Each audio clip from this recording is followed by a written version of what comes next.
He was very principled. He was very dogmatic. Once he believed in a thing, nothing could shake him. He was the most powerful Indian at that time. And sadly enough, history is ignored. But for him, it was a win because now the whole world knew that there was no justice in the British Empire. I think it's ego. It's high time that they apologized. There was only one Englishman who did actually apologize. Yes. How can you kill children? How can you kill students in a hostel? Who did nothing. Students in a hostel. Welcome everyone to Asianet News. We all know that Kesari Chapter 2, Untold Story of Jallianwala Bagh, is about to be released on 18th of April. And I'm absolutely honored to welcome on the show today Raghu Palat and Pushpa Palat, who are the authors of the book, The Case That Shook the Empire.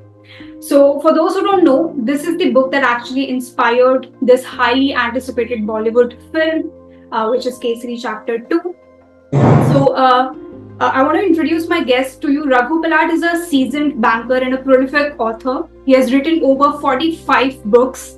And Pushpa Palat, his wife, is a veteran journalist and is also a best-selling author. Both of them have researched the content and have worked really hard to bring to light one of the most important yet often overlooked, I would say, chapters in India's struggle. So we are going to be speaking about that book. So I want to start this conversation with you. Sir Sankaran Nair's personality, how he used to think, how he would react to a particular situation. And you talk about in this book that he was a major history buff, which you are as well. So I want to know from you, at what point in time you realized the exact nature of clout that your great-grandfather held? Sure, I'll tell you this.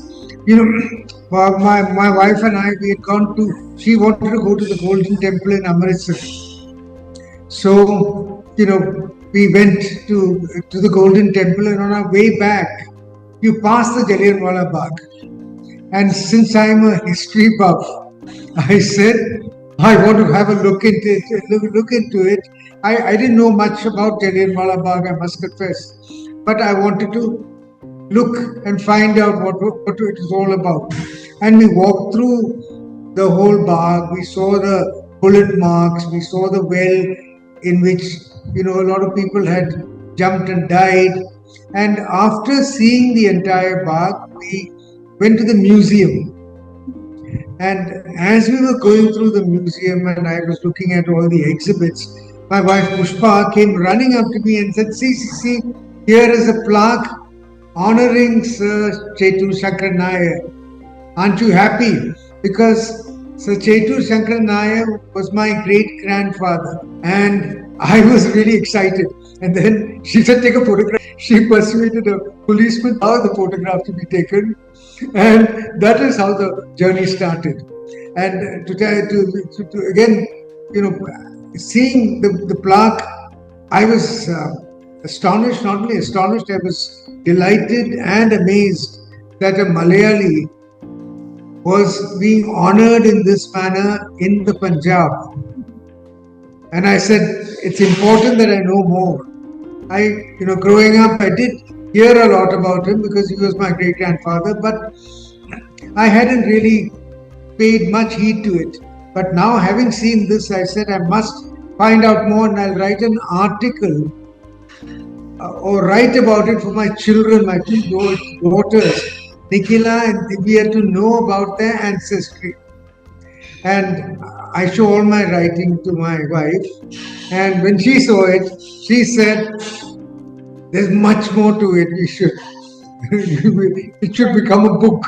And that is how we collaborated and wrote our first historical novel together. To tell you truthfully, he didn't have a clue of how important or how famous his, or how valuable his great-grandfather had been to Indian history. He had no clue at all. Absolutely. And nor did we have much clue about the horrors of Jallianwala Bagh. It's this book that brought to light his great-grandfather and the contributions and how much the people of Punjab suffered.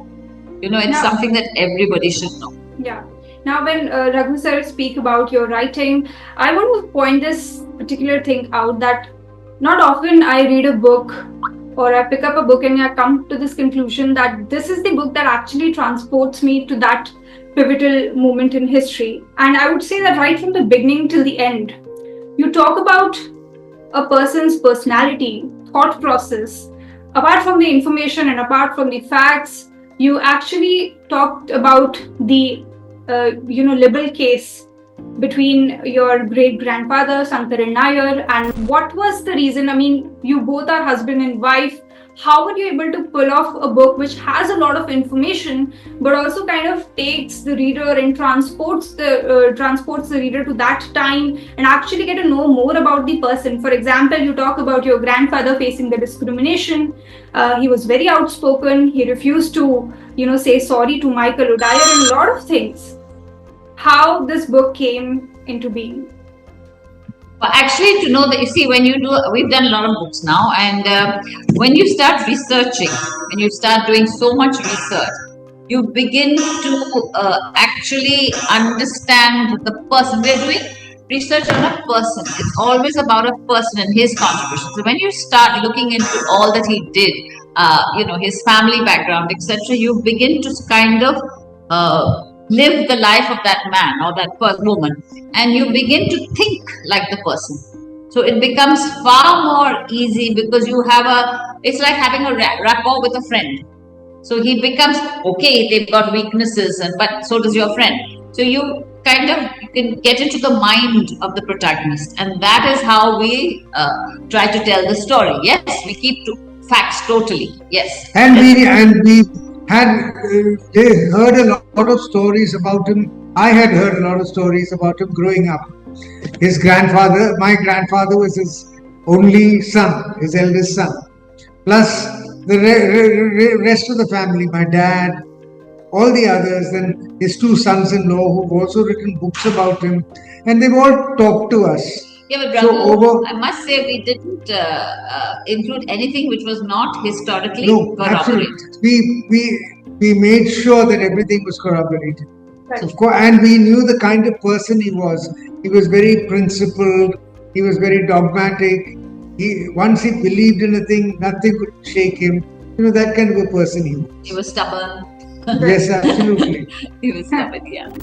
We talk about how this was the first case, and this was the first time actually when India's freedom struggle was actually discussed in the British Parliament. And definitely you talk about the racial discrimination from McCarty that Sankaran Nair had to face. But apart from, exposing the atrocities of Jallianwala Bagh, what I also observed in the book that you talk extensively about the atrocities on Indians during the recruitment during the time of First World War. So this book kind of exposes not just the atrocities of Jallianwala Bagh, but also points out this fact that Indians were badly mistreated during the recruitment during First World War as well. Yes, very much so. Absolutely. And most of it was hidden from the world. You see, everybody thought the British government is just, fair, everything was beautiful about it. But that was a picture that they had created, a presentation. But in fact, they were extremely ruthless, extremely racist, and extremely bigoted. So, yeah. And when you read about the brutalities, the way people were forced into recruitment. Women were made to sit on thorns until their husbands joined the army. And if they didn't join, if by any chance the son or husband ran away or was not available, that family became labeled as a criminal, as a criminal tribe. So, and their properties were taken away. They were not allowed to hold any riches. All kinds of. They were outlawed. Not just that unit of a family, but all the following children that came in were labeled as criminals. That entire village called a tribe. Yes, so was a criminal tribe. It was terrible. It was forced recruitment. And after the Jallianwala, for a war that we didn't want to fight. We had nothing to do with it. That's the worst part. But we paid for their armies and we gave our men, which is really criminal. And after the Jallianwala Bagh, massacre, they instituted martial law in the Punjab. There was a crawling order in Amritsar. Children were made to walk in the hot Lahore sun. They were whipped. All Indians had to salute Englishmen, and if they did not salute, they were jailed or whipped. All kinds of brutalities. Really, it was terrible. When you actually go through, there were people from the Amritsar who called after reading the book, and they said they had to stop reading because they were so overwhelmed and they were crying. And they said that we didn't know that our grandfathers and great grandfathers had to go through such an era. Nobody, actually realizes the agony of those people. Exactly. And in the book, it was terrible. There was much more than Jallianwala Bagh. And if this happened in Punjab, I'm sure it happened in many other places and it's just never been exposed. Exactly. And I think Sankaran Nair played a very crucial role in raising all the questions, and definitely the findings of Hunter Commission report. Those pose a very important segment of questions as in why they were not made aware that there is a martial law in place, why people over there were not made aware, why there was no attempt being made to disperse them. Sir Michael O'Dwyer had press censorship.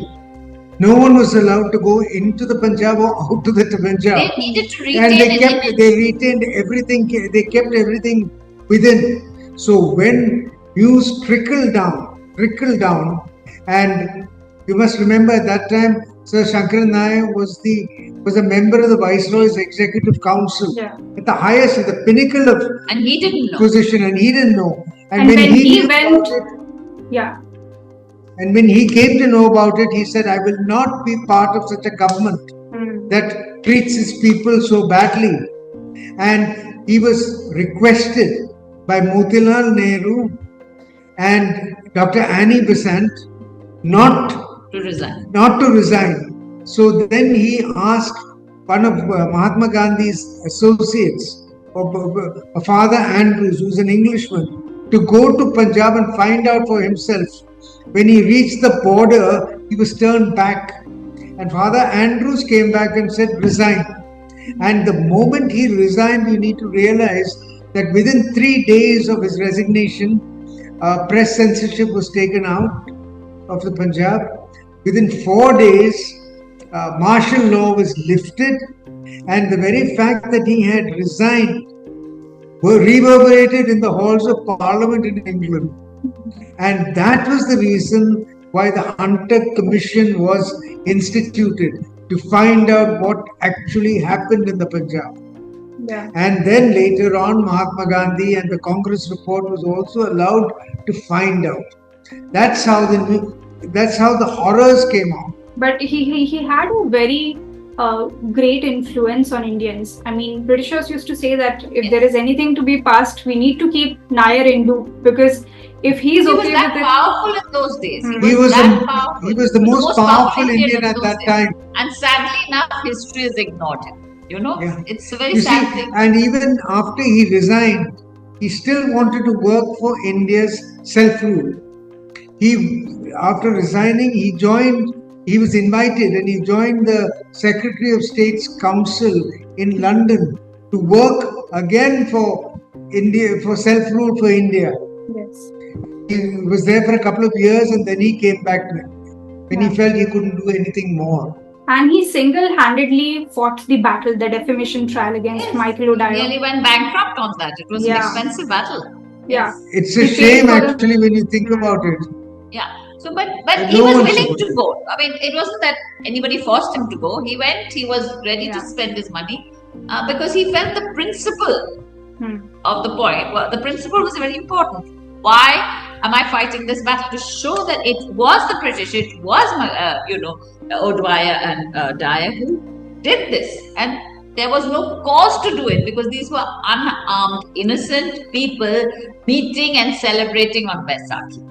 Yeah. And it was a just cause. It was a just cause. Yeah. So that's why that was important. That's the thing. One of the major setbacks was that he was only able to get 2 witnesses in person in the royal courts, and this was a major setback because on the other hand you had Michael O'Dwyer with testimonies after testimonies. What was the reason? Was But it You must look at the thing. All the cards were stacked against him. First, he had hired the Sir Hastings to represent him. What happened was, Sir Hastings was then elevated as Attorney General, and he said, I cannot represent you. Then he got Sir Simon to represent him, who again a very highly respected lawyer, barrister. And the day before the trial, he sent a telegram from Paris refusing to stand to support him. Then he managed to get someone who's not as capable or as famous or as erudite as these two, who was Walter Schwab, to represent him. Yeah, but he knew all that was weighted against him. It was weighted against him. Then he had a jury of 12 Englishmen and a racist judge. Yes. And but what is coming to your question, only two people came. The reason was this: that most of the people, witnesses, were poor people. Indians. They were Indians. And they couldn't afford to come. To the UK. How could There was only two people. One was Gerald Walton, who was an Englishman who had come by then, returned to England. And another person, Mr. Lal, who came to England, Harkishan Lal, who came to England on his own expense to support. So how many could Sir afford Sankaran that? Nair. How many could afford that in India that time? exactly? So Especially Walton after was the British principal of And the he- Khalsa College, right?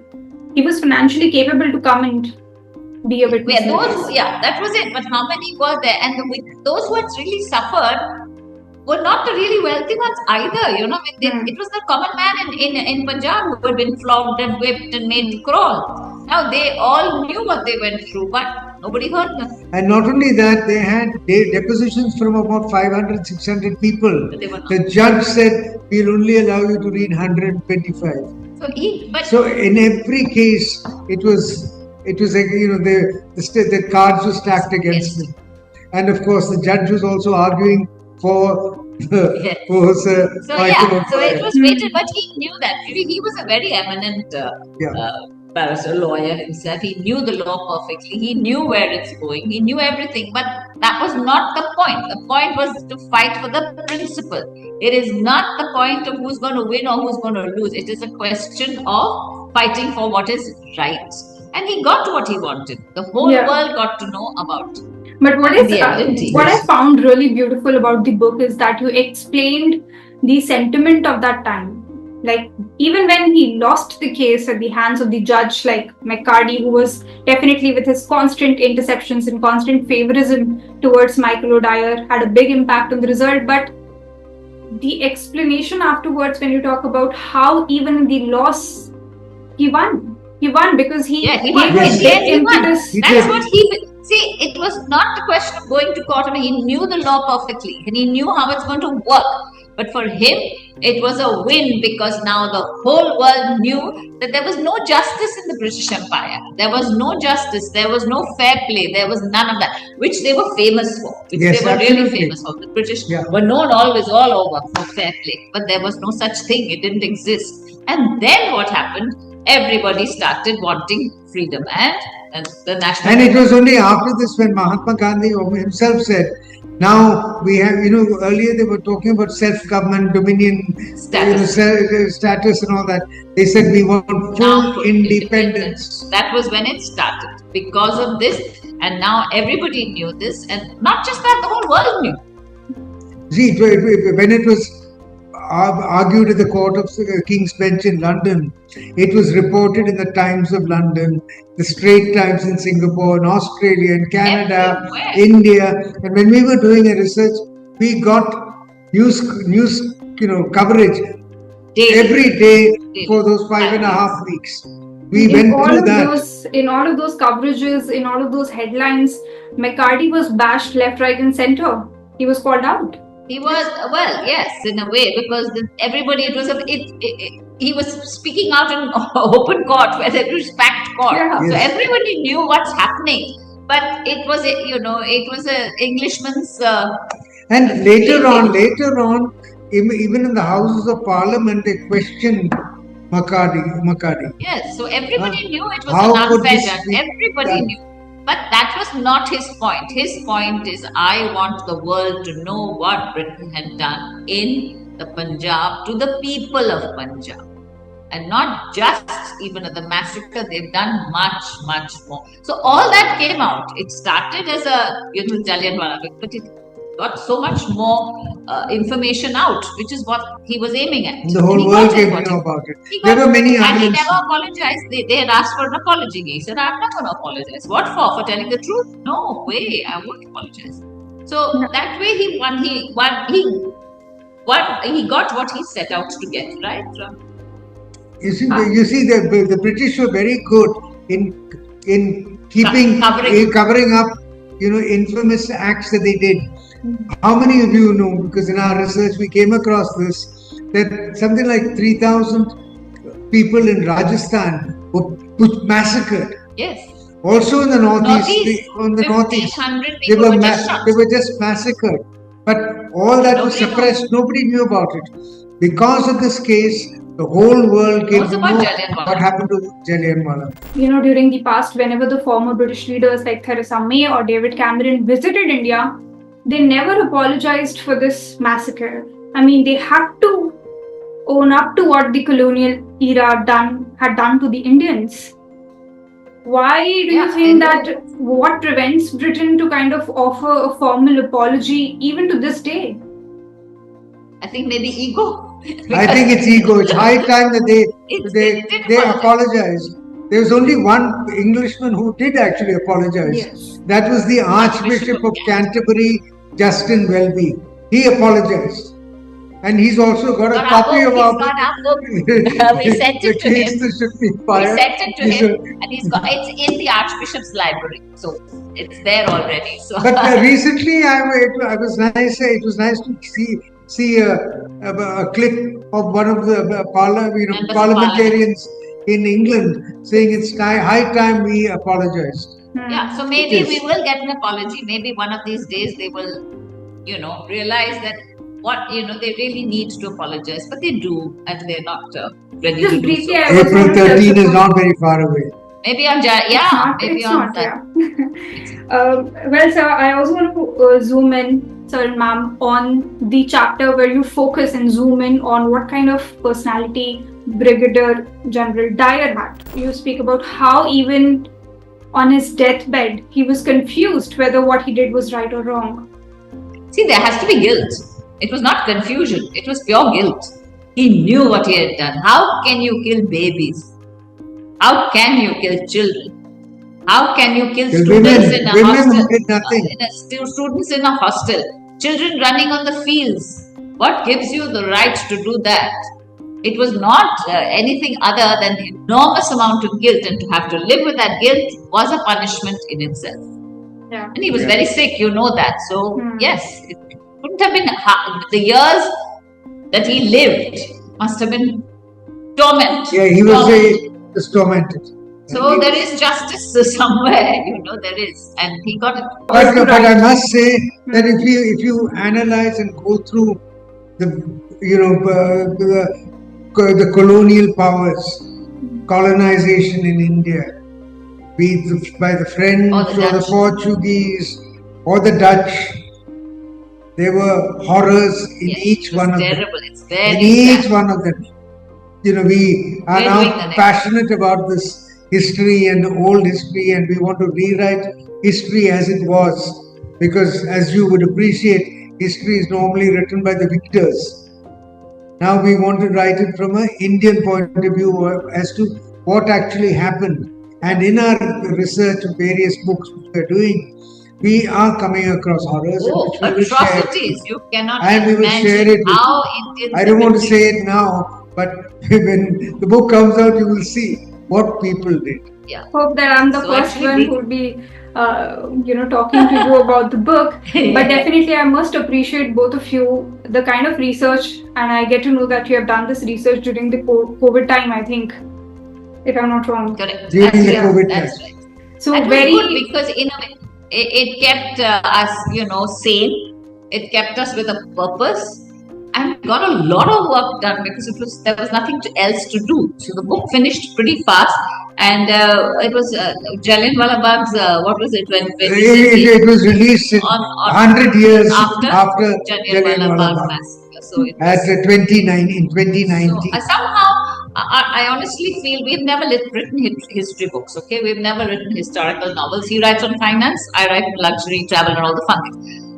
You know, it's almost as if we were called to Amritsar, said our prayers, did our darshan, and he took us directly to tell this story.